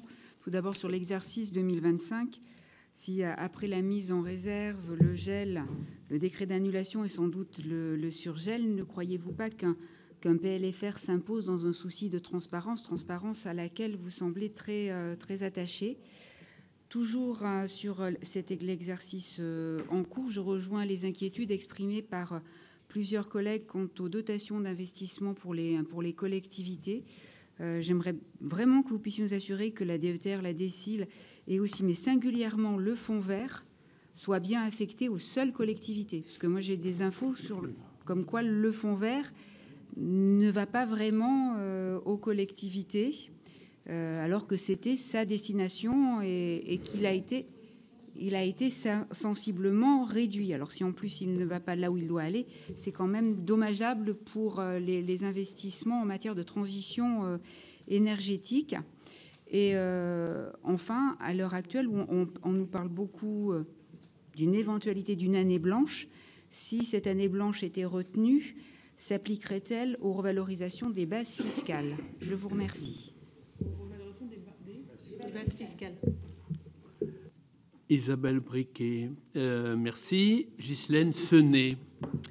Vous avez vu à quel point nous sommes passionnés par les sujets. Il y a plein de questions très pertinentes et je ne doute pas que Monsieur le Président de la Commission vous proposera de nous faire une réponse écrite sur cette question, parce que moi j'aimerais vraiment, et je sais que vous n'aurez pas le temps de répondre à toutes les questions, mais ce serait vraiment intéressant d'avoir vos réponses. Vous finissiez votre propos liminaire en nous disant que poser les bons diagnostics permettait de prendre les bonnes décisions, mais j'ai bien vu que vous avez omis de répondre à la première question du rapporteur sur les responsabilités de la situation, et j'avoue que moi-même je serais intéressée par votre analyse. Poser les bons diagnostics permettent de pouvoir éviter en fait que la situation puisse revenir. Et enfin une dernière question, dans ce PLRG, l'on voit qu'en termes d'exécution, il y a moins 4,2 milliards sur les dépenses ayant un impact favorable à l'environnement, moins 1,1 milliard sur les impacts mixtes, et je voulais savoir si cela n'était pas pour vous le renoncement de notre pays sur les objectifs climatiques. Merci Ghislaine. Raphaël Daubé. Merci Monsieur le Président, Madame la Ministre. Même question que mes collègues sur la DSIL, puisque dans mon département, nous sommes là aussi dans l'expectative. Et puis sur la question du rapport spécial que j'ai le plaisir de partager avec Michel Canévet sur l'aide publique au développement, nous prenons acte du fait que l'exécution 2024 marque la caducité de la loi qui fixait la loi du 4 août 2021 qui fixait la trajectoire de l'aide publique au développement. Il apparaît donc nécessaire de réactualiser cette trajectoire en prenant compte bien sûr de nos priorités stratégiques. Je pense que c'est souhaitable qu'il y ait un débat. Est-ce que c'est envisagé ou pas sur le sujet de l'APD? Merci Raphaël. J'y vais doucement pour vous permettre, Madame la Ministre, voilà, de vous organiser. De prendre mon souffle. Alors, beaucoup de questions, certaines se recoupent, donc je ferai une réponse pour tous, d'autres sont plus spécifiques. La bonne nouvelle, c'est vraiment, je vous le dis, c'est très précieux pour moi de savoir que vous êtes dans ce rôle d'évaluation et de contrôle, parce que ça permet aussi à tous de bien se rappeler que quand on gère de l'argent public, on doit de rendre des comptes, et donc je trouve que c'est très précieux. Sur les enjeux de la défense, monsieur le sénateur, chaque année, je l'ai dit, en 21, 22, 23, 24, en fin de gestion, des crédits ont été ouverts pour tenir les engagements des lois de programmation, des opérations extérieures et des autres engagements pris par la défense. Et donc, je suis une ministre responsable, le ministre des Armées aussi. Et donc, nous faisons de notre mieux pour à la fois payer dans l'année ce qui peut l'être avec les crédits déjà ouverts et préparer cette fin de gestion dans un cadre budgétaire contraint. Donc, en temps voulu, je ferai évidemment toute la transparence et je le redis, nous n'avons pas de renoncement sur les lois de programmation et les programmes. Non, c'est pas parce que les commandes se feraient moins vite qu'attendu que nous pilotons la dépense. En revanche, les services votés ont fait prendre du retard. J'ai procédé à un premier dégel de 650 millions d'euros au courant du mois de fin avril, tout début mai. Un autre dégel devrait intervenir dans les prochaines semaines pour que précisément les programmes se déploient.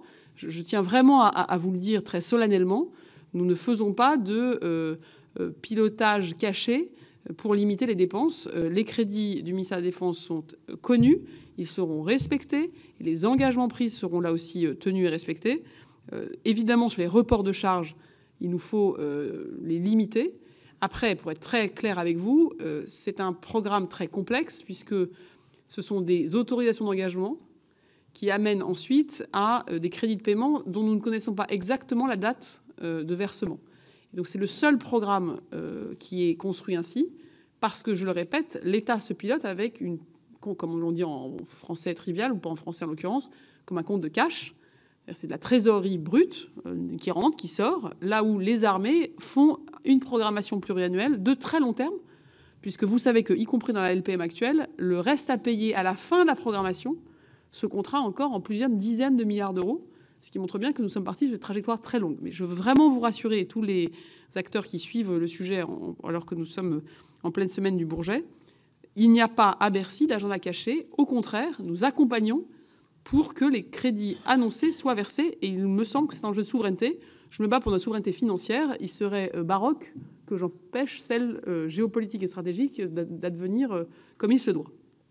Bon, sur le 5.4, monsieur le sénateur Canevet, j'ai répondu déjà. Sur le Fonds de solidarité pour le développement, je peux vous confirmer que là, il n'y a pas d'agenda caché de rabot.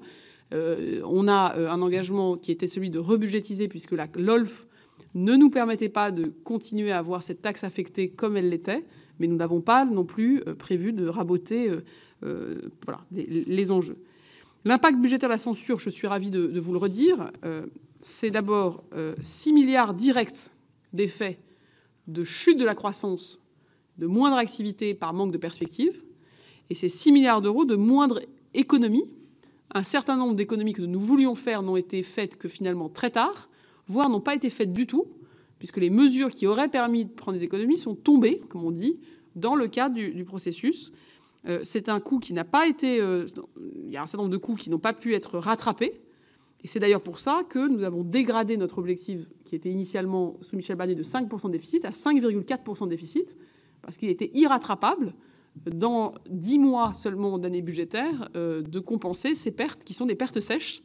Et donc on peut considérer, comme on l'a dit plusieurs fois, que le coût de la censure, c'est 12 milliards. Après, l'incertitude qui a pu être générée, ce que certains disaient d'entre vous sur la nécessité d'avoir des caps et de la stabilité, dans un monde d'absence de majorité absolue, est un des éléments qui explique la hausse du taux d'épargne, le moindre investissement. Mais moi, ce que je vous dis là, ce sont des coûts qu'on sait mesurer, c'est les coûts directs. Et je pense que c'est déjà ceux-là qu'on peut mesurer, qui sont déjà très importants. Sur les impayés des loyers et autres, ça fait partie de ce que j'appelle la sincérisation de l'exécution budgétaire. Puisque nous avons divisé par 2 les reports dans les ministères, c'était 8 milliards en entrée 2024, c'est 4 milliards en entrée 2025, et je souhaiterais qu'en 2026, nous redivisions par 2. Je rappelle qu'avant le Covid, sur les stricts périmètres des ministères, les reports étaient de moins de 1 milliard d'euros par an. Il me semble qu'il serait de bonne loi, y compris pour le suivi de l'exécution pour les parlementaires, d'en revenir là. Et donc, une manière de régler cet enjeu de report, c'est que les budgets et les dettes, au fond, soit aux collectivités, les dettes sociales, les dettes fiscales, soient payées par tous en temps et en heure. Je fais une incise, nous avons aussi beaucoup de dettes hospitalières vis-à-vis des URSSAF et des impôts. Tout cela n'est pas très sérieux, et c'est ce que nous essayons de rappeler à tous, c'est que la première chose, c'est qu'on doit payer ces factures à temps, en particulier quand on les doit à d'autres acteurs publics, et donc nous pilotons cela très précisément. Mon accompagnateur rénove, puisque c'est la question du sénateur Blanc, c'est une bonne question, puisque c'est une bonne question d'évaluation. Alors, vous avez tous, mesdames et messieurs les sénateurs, d'excellentes questions, mais celle-là est une bonne question, puisque à un problème donné a été proposée une solution, et il n'est pas certain que la solution proposée ait résolu le problème. Pour dire autrement, il semblerait que Madame la ministre du Logement pourrait vous en parler plus en détail, qu'un certain nombre d'accompagnateurs rénov' ont des pratiques pour le moins étonnantes, c'est-à-dire qu'ils se trouvent à parfois des centaines de milliers de kilomètres des dossiers qu'ils accompagnent, non, centaines ou milliers, parfois vraiment à l'autre bout de la France. Et donc le côté accompagnement effectif de terrain est parfois plus annoncé qu'effectif.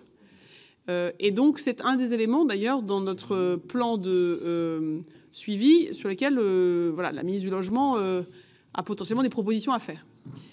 Ça ne veut pas dire que les accompagnateurs, tous, évidemment, c'est comme dans tout. Il y a des gens qui font très bien leur métier, qui le font moins bien. Et il faut s'assurer que la dépense publique est une dépense que nous pouvons, 1, suivre, 2, évaluer, et 3, défendre. Donc c'est un élément que je verse ici. Pleinement d'accord avec vous sur la clarté, la stabilité et les indications pour les acteurs économiques. Il y a des choses qu'on peut dire très clairement. La surtaxe d'impôt sur les sociétés en 2026 n'existera plus.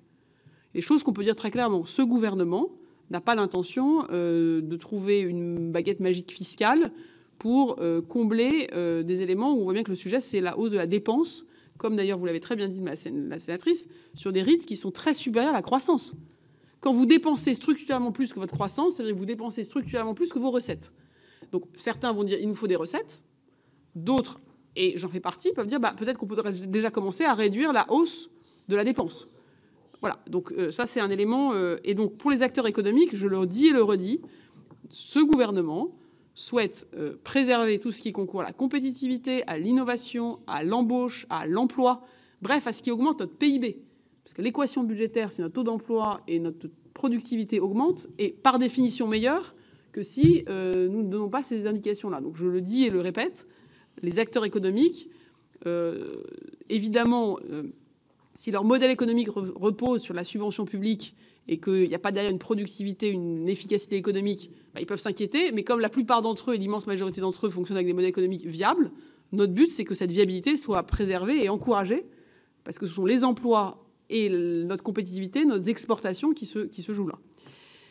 Sur la LPFP, je l'ai dit, le Premier ministre présentera une trajectoire pluriannuelle.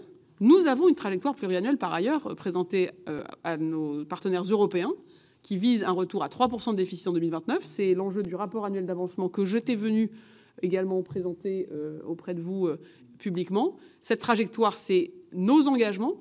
Et c'est des engagements qui ne sont pas pris à la légère, parce qu'ils sont pris notamment devant nos partenaires européens et donc, par définition, aussi devant nos créanciers, puisque la garantie quand même de notre monnaie est un élément clé de notre crédibilité. Alors, monsieur le sénateur Salvodelli, bon, vous avez une manière personnelle de l'exprimer, mais je suis d'accord avec vous sur un élément clé. Je suis tout à fait d'accord avec vous. Quand vous dites une collectivité ou un ménage qui se trouverait dans cette situation serait confronté à de très grandes difficultés, voire pourrait perdre sa capacité à décider par lui-même. C'est une alerte que j'ai faite très solennellement.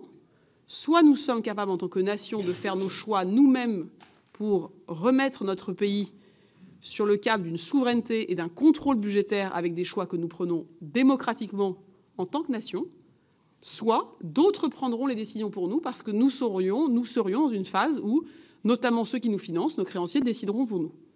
Et c'est ce qui se passe d'ailleurs quand un ménage est surendetté, c'est que ce sont d'autres que les adultes en charge du ménage qui décident pour le ménage ce qu'il peut ou ne pas faire. Et donc là où je suis d'accord, c'est que il me semble...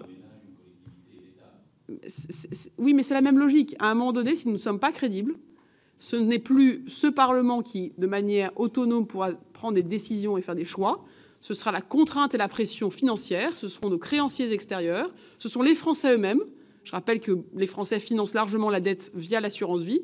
Et vous voyez des pays comme les États-Unis, où vous avez, alors qu'on a tous appris dans les livres que le dollar était une valeur refuge et que le marché obligataire américain était stable, profond, et qu'il était donc assuré d'une forme de grande stabilité, nous voyons que cette confiance, nous l'avons vu au Royaume-Uni lors de la présentation des premiers budgets Liz Truss, nous le voyons aujourd'hui, la situation est fragile.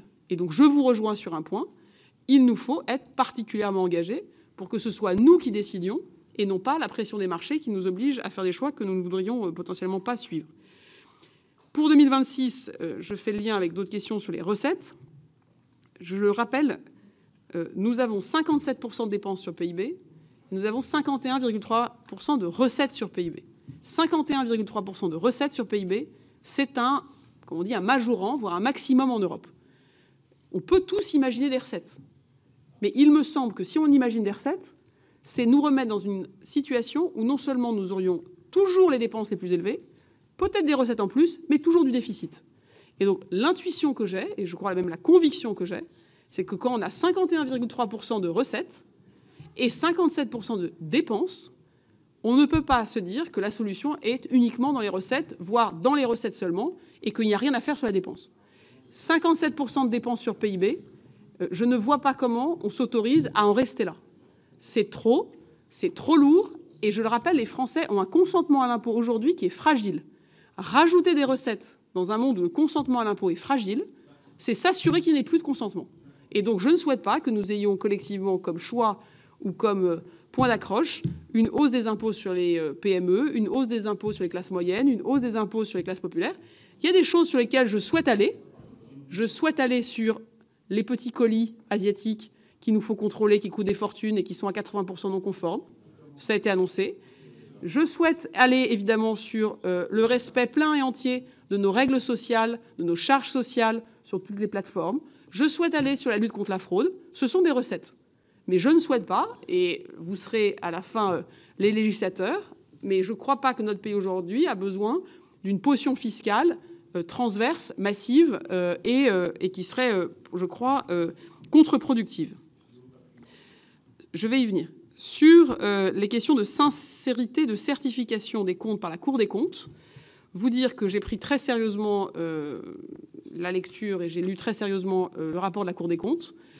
J'ai vu le Premier président de la Cour des comptes. Nous avons engagé un travail très approfondi avec la Commission nationale des normes comptables publiques pour que nous, enfin, nous mettions d'accord entre la Cour des comptes et notre droit comptable sur la manière de compter les amortissements du matériel militaire, un certain nombre d'éléments sur la Cour des comptes, bref, des choses qui sont là dans le débat depuis des années, qui... Non, il y a des enjeux de droit, il y a des enjeux de normes, il y a des enjeux d'application, et je suis très sérieusement engagée, et j'ai demandé que nous ayons une vision claire des différends que nous pouvons résoudre dès cette année, et si nous ne pouvons pas faire dès cette année, que nous ayons la trajectoire pour les résoudre.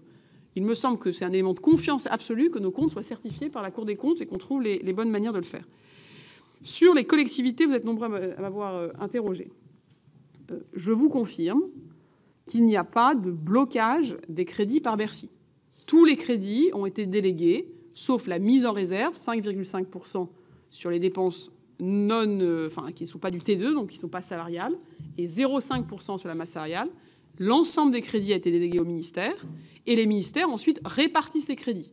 Je ferai le point avec le secrétaire général et surtout le ministre Bruno Retailleau pour comprendre comment, dans les circuits budgétaires du ministère de l'Intérieur, les crédits ont été répartis avec la DGCL et les services de l'administration territoriale de l'État. Vous savez que la DSIL est égale à l'année dernière, moins 145 millions d'euros, qui ont été réaffectés, vous le savez, à la DGF, choix confirmé par la CMP, mais je n'ai connaissance d'aucune révision majeure des montants. On procède toujours à une mise en réserve de ces montants, 5,5 et 0,5, mais qui ne devrait pas du tout toucher ce que vous rapportez les uns et les autres, la capacité des communes à être suivies. D'Illico, ça a été notifié, c'est prélevé dans les différentes communes. Ça se passe, je n'ai pas de remontée sur le fait qu'il y aurait des quelconques difficultés à ce stade. Nous avons pris l'engagement de rendre sur les 3 prochaines années les éléments aux collectivités. C'est une forme de modération de la dépense qui d'ailleurs se traduisait, je vous le disais, par une moindre croissance début 2025 par rapport à même fin 2024. Et donc, c'est là où on en est. Je ne vais pas préempter, et on n'a pas construit, on n'a pas validé la manière dont nous aurions bâti le budget, notamment sur l'enjeu de collectivité pour 2026. Donc voilà. Monsieur le sénateur Delahaye, pourquoi je vous ai parlé des milliards comme je vous en ai parlé? Je vous ai expliqué comment c'était construit. Je vous ai dit 1750, 1710, 40. Je dis juste que pour les Français, ces milliards sont des milliards qu'ils ne peuvent pas toucher du doigt. Ce sont des milliards par rapport à une dépense qui n'a jamais eu lieu. Donc c'est pour ça que je pense qu'il est dans le débat public. Exactement, monsieur le sénateur. Et les marchés où vous vous rendez sont ceux où j'ai été moi-même en tant que député. Donc je vois très bien, monsieur le sénateur, qu'il vaut mieux parler en déficit, en écart par rapport à notre PIB, qu'il me semble que c'est un chiffre qui est mieux compris. Ça ne veut pas dire que nous ne travaillons pas sur cette échéance, mais je dis juste que ces 40 milliards, puisque dans le débat public, ils ne correspondent à aucune mesure que les Français verront, nous, on peut se comprendre. Par rapport au débat public, je crois que 4,6% et surtout un déficit qui revient à un étiage qui n'augmente plus la dette, là est, à mon avis, la boussole que nous pourrons suivre. Sur les 8 et 5 et milliards d'annulation et de surgel, c'est ce que nous faisons au comité d'alerte. Nous identifions nos risques, nos aléas. D'abord, les aléas, on les mesure. Quand les aléas deviennent des risques avérés, on prend des mesures. Donc les aléas, c'est une mise en réserve, 8 milliards, c'est l'application stricte de 5,5% des crédits hors masse salariale, plus 0,5% des crédits de masse salariale. Nous avons mis cela de côté. Et ensuite, dans ces 8 milliards, Nous en avons annulé 2,5 parce que nous avions un risque avéré de dérapage de 2,5. Et nous avons rechargé cette réserve de 2,5 milliards pour repartir sur une réserve du même montant après l'annulation. Le 26 juin prochain, eh bien, nous redonnerons une vision claire de là où nous en sommes et des aléas et donc des mesures que nous prenons. Sur les engagements du Premier ministre, monsieur le sénateur, qui ont permis cet accord collectif de non-censure. Je peux vous dire que le Premier ministre est un homme de parole. Le gouvernement travaille. Nous avons fait un certain nombre de propositions qui sont à l'arbitrage du Premier ministre et sur lesquelles il pourra, le moment venu, présenter la mise en œuvre qu'il souhaite faire de ces propositions. Il y a plusieurs options possibles. Et je veux le redire ici, mon objectif n'est pas de créer de nouveaux impôts, n'est pas d'augmenter les impôts des Français qui payent leurs impôts tout à fait conformément aux règles. C'est de nous assurer qu'il n'y ait pas de suroptimisation volontariste et on peut le dire abusive des revenus fiscaux de référence via des mécanismes notamment de mise de côté des revenus dans des holdings qui, on le sait, contribuent à une forme d'échappement de l'impôt, potentiellement sur de très longues années, voire de transmission entre les générations sans qu'il y ait des impôts payés, et que lors des contrôles fiscaux, les contrôleurs fiscaux observent un certain nombre de situations qui sont de la suroptimisation. Et donc, il y a plusieurs manières de le traiter, mais le Premier ministre rendra ses arbitrages conformément, je crois, aux engagements qu'il a pu vous présenter. Monsieur le sénateur Nanguin, j'essaye d'aller vite, mais j'essaye d'être aussi précise dans mes réponses. Sur les buralistes, il se trouve que j'ai participé, alors à distance, mais je les rencontre la semaine prochaine, au congrès des buralistes. J'ai annoncé que les dispositifs seraient rendus pleinement efficaces. On a réouvert un certain nombre de guichets pour que les buralistes puissent notamment bénéficier des aides, soit à la conversion, soit à notamment l'extension au bénéfice des buralistes ayant une activité saisonnière des dispositifs de soutien, que nous lissions mieux les effets de seuil, que nous réouvrions, je disais, la campagne de déclaration et qu'en parallèle, nous luttions plus efficacement contre la contrebande. Je vous invite, monsieur le sénateur, si vous le souhaitez, jeudi, au ministère, et je présenterai les résultats de notre opération dite Colbert, qui est le bilan de nos opérations de lutte contre le trafic de tabac. Et j'annoncerai des choses, d'ailleurs, en lien avec l'ONAF, tout à fait, je crois, importantes en termes de volume et de montant et d'action ce jeudi. Et donc, je crois que les buralistes, d'ailleurs, soutiennent pleinement ce plan. L'autre question que vous aviez, c'est sur la foncière de l'État. Je soutiens pleinement le projet.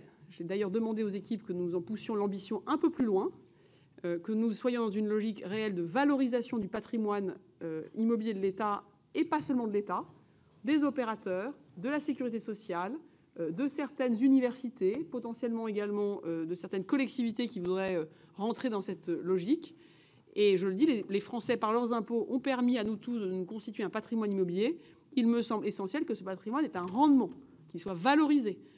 Il me semble aussi essentiel que nous fassions de la promotion immobilière, de la construction de logements, en particulier pour les agents publics, sur le foncier de l'État.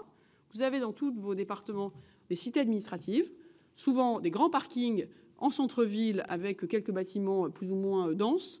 Ces parkings peuvent être l'objet de construction pour loger nos jeunes agents publics, nos infirmières, nos aides-soignantes, nos pompiers, nos douaniers, nos policiers. Et c'est une manière, je crois, utile à la fois de servir l'intérêt général, participer au logement de nos agents publics, à la construction, faire de la promotion immobilière, et à la meilleure valorisation du foncier public. Donc, vous voyez, j'y travaille et avec une ambition élargie. Monsieur le sénateur Noël, alors vous avez beaucoup de questions.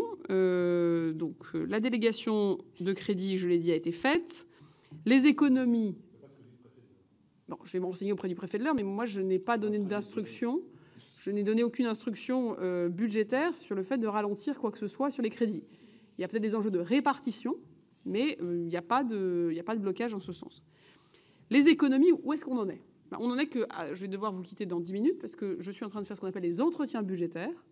Je reçois tous mes collègues ministres précisément pour faire ensemble le bilan de l'ensemble de leur politique. Qu'est-ce qui est prioritaire? Qu'est-ce qu'on réforme? Quels sont les éléments d'économie qu'on peut trouver en 26 ou alors en 26, 27, 28? Comment on se réorganise pour faire le lien avec la commission d'enquête présidée par le sénateur Barros et rapportée par Christine Lavarde? Comment on a une organisation plus claire? Comment les services publics sont fournis aux Français de manière plus efficace? C'est en train d'être fait et c'est sur cette base-là que je présenterai évidemment au Premier ministre une manière à son arbitrage de préparer le budget et les budgets des années qui viennent. Plein accord avec vous sur le fameux article 40. Moi, je suis très favorable à une forme d'accord entre État et collectivités. S'il y a une moindre dynamique des recettes perçues par les collectivités, il faut aussi qu'il y ait une moindre dynamique des dépenses contraintes et imposées par l'État aux collectivités. Boris Ravignon avait estimé que des dépenses pas franchement utiles qui s'imposaient aux collectivités pouvaient être chiffrées à plus de 7 milliards d'euros. Un certain nombre de normes ont déjà été supprimées. Il y a un travail très assidu par Gilles Carrez au CNEN et par Boris Ravignon qui se poursuit. Et je regarde aussi, vous avez des enjeux de délai de mise en œuvre, parfois qui sont honnêtement totalement illusoires, qui coûtent très cher, que personne ne peut financer et qui aboutissent, je me tourne vers notamment les sénateurs, sénatrices qui, comme moi, sont très engagés sur le changement climatique et la transition. Quand les délais sont intenables, c'est tout, bien sûr, mais quand les délais sont intenables, c'est tout le système qui part à l'eau. Parce que comme les délais sont intenables, il y a une opposition, et il n'y a plus une opposition au délai, il y a une opposition à la mesure. Et je pense qu'il vaut mieux parfois se dire qu'on se donne un peu plus de temps et qu'on conserve la mesure, plutôt que parce que les délais sont intenables, je suis mon regard, un certain nombre d'éléments disparaissent tout bonnement du droit. Sur l'UGAP et la marché place, on va vous répondre, monsieur le sénateur. Je n'avais pas connaissance de votre courrier, mais nous allons le retrouver. J'ai pris des mesures assez fortes, effectivement, au vu des éléments portés à ma connaissance, pour que nous réouvrions l'appel d'offres de ce segment qui a fait beaucoup de bruit. Nous avons une mission de l'inspection générale sur les coûts des centrales d'achat. Et je veux le dire ici, notre droit de commande publique permet d'acheter beaucoup de choses, si c'est en dessous de 40 000 euros pour les achats ou 100 000 euros pour les travaux, en dehors de la commande publique. Je le dis pour les petites collectivités. Elles sont très très souvent très en deçà de ces montants. Nul ne les oblige, pour des achats vraiment du quotidien, à payer 2 ou 3 fois le prix sur des éléments où elles n'ont aucun risque juridique à procéder au renouvellement des éléments de la vie très quotidienne de leur collectivité. Donc ça aussi, je souhaite qu'on soit aussi plus clair sur qu'est-ce que cette commande publique, avec la protection qu'elle offre aux citoyens contre voilà, des enjeux de favoritisme ou autres. Deuxième élément de votre question, c'est les enjeux de PME et souveraineté. Je peux vous dire que je travaille très activement avec la direction des achats de l'État pour que nous renforcions, en lien avec le droit européen sur lequel la France est en pointe pour faire changer le droit européen, que nous acceptions la préférence européenne, que nous ayons des clauses pour les PME, une espèce de Small Business Act ou un Buy European Act, comme les Américains le font depuis longtemps, sans d'ailleurs être vus comme des acteurs qui voilà, seraient contre la concurrence. Sur le FNJR, j'y reviendrai en détail avec vous. Par définition, vous êtes souverain sur le budget, donc vous avez capacité à faire. Sur SNU, service militaire volontaire, que ce soit peu lisible, j'en conviens, que le président de la République en particulier, dans le cadre de la loi de programmation militaire, remette en avant des mécanismes d'engagement, de réserve, de mobilisation de la jeunesse et d'insertion qui soient pleinement identifiés et fonctionnels. Il me semble que c'est une bonne chose. Nous y travaillons actuellement de manière très interministérielle et j'espère qu'on pourra présenter tout cela à l'ensemble de ceux que ça intéresse, je crois toute la nation, rapidement. Madame la sénatrice, sur la gestion par à-coups, je suis 100% d'accord avec vous. C'est pour ça que la manière dont on a préparé 2025 est très différente. On a demandé à chaque ministère de faire une réserve connue. Cette réserve est devenue interministérielle. Et cette réserve, elle ne sera dépensée que si les temps le permettent ou si il y a des vrais aléas qui demandent que tel ou tel ministère ait au fond un supplément par rapport à ses crédits. En faisant ça, on évite, c'était mon objectif et l'objectif d'en partager avec les secrétaires généraux et tous nos collègues ministres dès le départ, le fait de donner, de reprendre plusieurs fois dans l'année, ce qui rend le système illisible et honnêtement désespérant pour ceux qui le gèrent. Donc la réserve vraiment interministérielle y concourt. Sur les dépenses fiscales, vous savez que j'ai annoncé, et on travaille avec des parlementaires, certains d'entre vous d'ailleurs, en particulier sur 2 types de dépenses fiscales. Celles qui sont de très petits montants et dont parfois on peut se dire qu'il est plus cher de les contrôler et de les opérer que de les verser. Donc j'avais, quand j'étais député, mené tout un travail sur les dépenses fiscales qui bénéficiaient à moins de 10 contribuables. C'est un travail que nous pouvons répéter de manière fréquente, ou des très petites niches fiscales dont on pourrait se dire qu'on a plutôt intérêt à directement verser une subvention aux quelques acteurs ça concerne ou à rendre les choses lisibles pour tous. Et puis le deuxième élément des niches fiscales que je regarde, c'est celles qui sont très dynamiques. Celles dont, vous l'avez dit, dont la croissance excède largement la croissance économique ou la croissance des dépenses publiques classiques. Parce que dans les deux cas, vous le dites très bien, il y a un risque de manque de pilotabilité, un risque de manque de contrôle, et au fond des dépenses qui parfois sont des purs effets d'aubaine, très détachés de leurs intentions initiales. Donc c'est un travail que je souhaite, et je vous le dis vraiment solennellement, mener aussi avec vous, parce que les dépenses fiscales, je dois dire, c'est parfois et souvent plus analysé et étudié par les parlementaires que par les ministères. Donc je souhaite que ce travail, on puisse aller vraiment au bout, monsieur le rapporteur général, si vous le souhaitez. Madame Lavarde, plein d'accord avec vous sur la manière de faire évoluer la présentation de ce projet de loi de présentation des comptes et approbation. Donc je disais au rapporteur général que si votre commission souhaite nous proposer des évolutions très, très concrètes, moi je pense qu'il vaut mieux parler en milliards et en éléments lisibles sur la dépense. Je pense qu'il faut rendre les choses comparables. Je trouve que l'approche par une comparabilité entre dépenses budgétaires et comptabilité nationale est une très bonne idée. Donc plein accord avec votre soutien. Madame la sénatrice, oui, PPLU, enfin, on n'est pas fort, je ne sais pas à quel point on peut aussi faire les choses sans forcément se contraindre par le cadre. Un de vos illustres prédécesseurs disait l'inverse. Présenter les chiffres en milliards, je ne vois pas qui m'en empêche, hein, monsieur le rapporteur général. Je pense qu'on peut se dire que si on sait faire en point de PIB, on sait faire en milliards. Madame la sénatrice, sur le PLFR, je crois que c'était la sénatrice Briquet. Voilà. On fait un PLFR quand on excède ce que la LOLF nous permet. Aujourd'hui, avec 2,5 milliards d'annulations et autant de surgel, on est totalement et très largement encore en dessous de ce que la LOLF nous autorise. D'où ces comités d'alerte. Le but, c'est que vous soyez avec nous en pleine transparence dans la visibilité de ce que nous faisons. Et évidemment, si nous étions amenés à aller au-delà de ce quantum, évidemment, nous ferions un PLFR. Mais à ce stade, nous sommes très en deçà, et je le dis, tout est transmis à votre président et à votre rapporteur général. Et ce sont des vigies, comme vous savez, exigeantes et précises, et qui donc surveillent que nous restions bien dans l'étiage en question. Sur le fonds vert, il y a eu une mise en réserve comme partout, 5,5, etc. Donc à peu près un peu moins de 300 millions à la fois en autorisation d'engagement et en crédit de paiement.